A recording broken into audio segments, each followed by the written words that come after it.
Putin kehilangan kawalan pada awal pagi 24 Mei 2026 dan melancarkan salah satu serangan paling hebat ke atas Kiev dalam perang ini. Melancarkan kira-kira 600 drone 90 peluru berpandu dan menggunakan Oreshnik terhadap Bila Tserkva di wilayah ibu negara Ukraine, sebuah senjata hipersonik berkeupayaan nuklir yang digunakan oleh Moskow kali ini sebagai message keganasan politik walaupun tanpa kepala peledak nuklir. Serangan itu membunuh orang awam, mencederakan berpuluh-puluh orang, mengenai bangunan kediaman, sekolah, pasar, struktur bekalan air, dan mendedahkan apa yang cuba disembunyikan oleh Kremlin melalui retorik ketenteraan.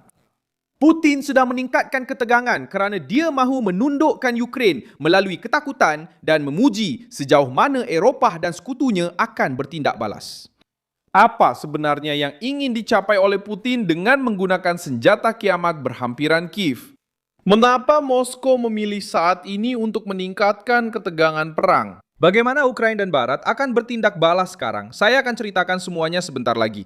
Tetapi sekarang Anda pasti mahu melanggan saluran ini untuk terus mendapat maklumat terkini. Maklumat masa nyata dengan kualiti kewartawanan terbaik yang pernah dilihat dengan standard credibility. Milson Alves.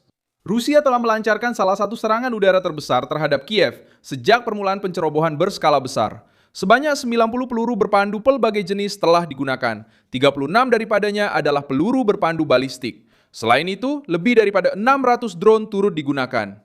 Ibu negara Ukraina menjadi sasaran utama. Bangunan kediaman telah rosak, sekolah-sekolah telah terkena serangan, pasar terbakar, kemudahan bekalan air menjadi sasaran, dan kawasan kebudayaan turut terjejas. Serangan itu mengakibatkan kematian dan mencederakan puluhan orang. Dengan pihak berkuasa Ukraina melaporkan sekurang-kurangnya 83 orang cedera sejak tengah malam. Nama yang paling mengejutkan ialah Oreshnik. Peluru berpandu Rusia ini menjadi tumpuan berita kerana ia bukan senjata biasa. Ia mempunyai keupayaan hipersonik, boleh membawa hulu ledak konvensional atau nuklear dan menyebarkan submunisi ke atas sasaran. Rusia tidak menggunakan muatan nuklear dalam serangan ini, tetapi mereka sengaja menggunakan senjata yang juga berfungsi sebagai message politik. Putin tidak hanya menyerang sebuah bandar, dia menunjukkan bahawa dia bersedia menggunakan senjata sebagai tekanan psikologi untuk cuba menakut-nakutkan Kiev, Washington, dan ibu kota Eropah. Bila Tserkva menjadi salah satu simbol fasa baru ini. Bandar itu terletak di wilayah Kiev dan telah disebut oleh pihak berkuasa Ukraina sebagai lokasi yang terkena serangan Oreshnik. Image yang dianalisis oleh pakar menunjukkan pemisahan muatan kepada beberapa bahagian sebelum impak yang menguatkan lagi sifat senjata ini sebagai alat serangan tepu. Dalam praktiknya, Moskow menggunakan peluru berpandu berimpak tinggi untuk meningkatkan ketakutan, mewujudkan rasa terdedah, dan mendedahkan kesukaran untuk meminta serangan seperti ini. Kiev dibejiu selama berjam-jam. Serangan itu berlaku pada waktu subuh ketika keluarga berada di rumah, penduduk berlari ke tempat perlindungan, dan pasukan kecemasan bersiap untuk operasi menyelamat yang panjang. Matlamat Rusia bukan sekadar memusnahkan struktur, tetapi untuk mencetuskan kejutan umum. Apabila satu serangan menggabungkan drone, peluru berpandu balistik, dan senjata seperti Oreshnik, niatnya adalah untuk membebankan pertahanan udara, meletihkan pasukan Ukraina, dan menyampaikan gambaran bahawa Putin masih mampu meningkatkan tahap peperangan apabila beliau berasa tertekan. Zelensky bertindak balas dengan menuntut agar Rusia menanggung akibatnya. Presiden Ukraina menyatakan bahawa Ukraina tidak boleh dibiarkan bersendirian dan meminta keputusan daripada Amerika Syarikat, Eropah dan negara-negara sekutu lain. Tuntutan utama sekarang adalah mengenai pertahanan udara, terutamanya sistem yang mampu menghadapi peluru berpandu balistik. Ukraina tahu bahawa drone boleh ditembak jatuh dalam jumlah yang besar. Tetapi peluru berpandu jenis ini memerlukan teknologi yang lebih canggih, tindak balas yang lebih pantas dan sokongan luar yang berterusan. Putin cuba menjual serangan ini sebagai tindak balas ketenteraan. Tetapi kesan sebenar jatuh ke atas banda-banda, bangunan, sekolah, pasar dan infrastruktur asas. Retorik Moskow bercakap mengenai sasaran ketenteraan. Imej dan laporan yang datang dari Ukraina menunjukkan penduduk, anggota bomba, pasukan penyelamat, kaca pecah, kebakaran dan kerosakan di kawasan bandar. Penggunaan Oreshnik juga menunjukkan Putin semakin bergantung kepada ugutan. Rusia bukan sahaja menyerang barisan hadapan. Mereka cuba mengubah kawasan di belakang garis hadapan Ukraine menjadi kawasan ketakutan yang berterusan. Dengan menyasarkan Kiev dan kawasan sekitarnya, Moskow menyerang pusat politik kerajaan Ukraine. Ia memberi tekanan kepada penduduk dan cuba menghantar amaran kepada sekutu-sekutu mereka. Sebarang sokongan yang lebih besar kepada Ukraine boleh dibalas dengan peningkatan ketegangan.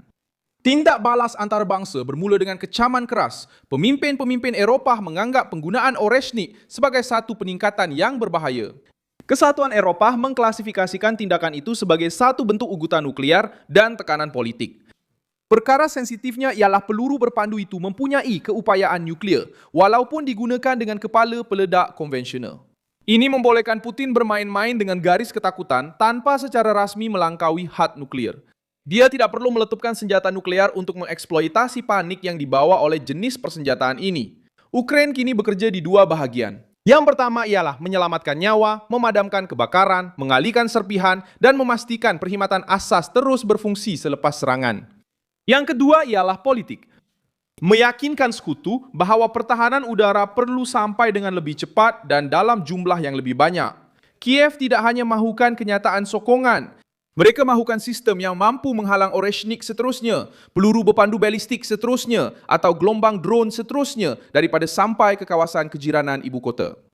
Serangan itu juga berfungsi sebagai ujian untuk Barat. Putin memerhati setiap reaksi. Jika tindak balasnya lemah, Moskow faham bahawa mereka boleh mengulanginya.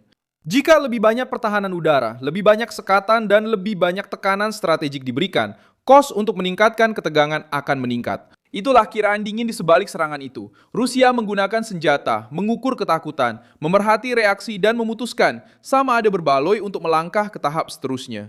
Masalah untuk Putin ialah serangan seperti ini juga boleh mempercepatkan perkara yang cuba dielakkannya.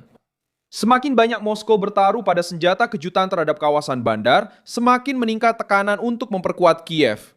Penggunaan Oreshnik bukan sahaja menakutkan Ukraina. Ia membunyikan amaran kepada kerajaan-kerajaan yang tahu bahawa Rusia sedang menggunakan perang sebagai pentas untuk menguji intimidasi, teknologi ketenteraan, dan pemerasan strategik di hadapan dunia. Serangan pada 24 Mei telah mendedahkan perang yang sedang memasuki fasa yang lebih berbahaya. Putin telah mengerahkan senjata yang mempunyai nilai ketenteraan dan nilai psikologi. Dia cuba menunjukkan kekuatan tetapi juga mendedahkan ketidakmampuan mengawal politik. Apabila seorang pemimpin terpaksa menggunakan senjata yang digelar apokaliptik untuk menyerang sebuah bandar yang sudah pun menderita, mesej yang disampaikan bukan sekedar tentang kuasa. Ia adalah tentang tekanan, keletihan dan cubaan untuk mematahkan lawan melalui ketakutan. Perang kini berterusan dengan elemen baru yang berbahaya.